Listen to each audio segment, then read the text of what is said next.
أثارت تصريحات مشجعة جزائرية مثيرة للجدل صوفيا بن لمان والملقبة بالبقرة حلوب موجة من الغضب في ساحل العاج، حيث وصفت هذه المشجعة الوضع في البلد بأنه يشبه العيش في العصر الحجري، داعية الجزائريين إلى حمد الله على نعمة الجزائر.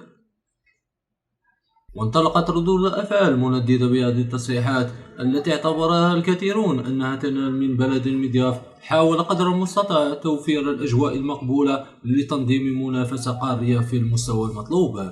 وعبر عدد كبير من المواطنين الإيفواريين عن استيائهم من هذه التصريحات ووصفوها بأنها غير لائقة وغير مسؤولة.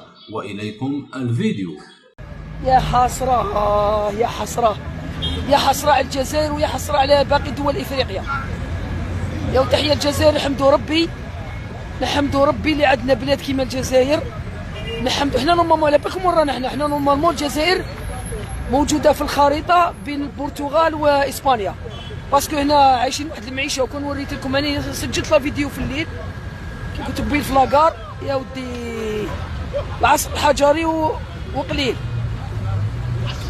والله العظيم. وكان جا عندي حكم صغير هكذا برك شويه، عندي البوفار، اقسم بالله العظيم غير نبعث المواطن الجزائري. مره اللي فاتت قلت لكم في الكاميرون الاخر. المهم تجي تشوف برك الكوت ديفوار هذه في ابيجان. دي موا سي ليكيب دو كاميرون كي سي شي فو.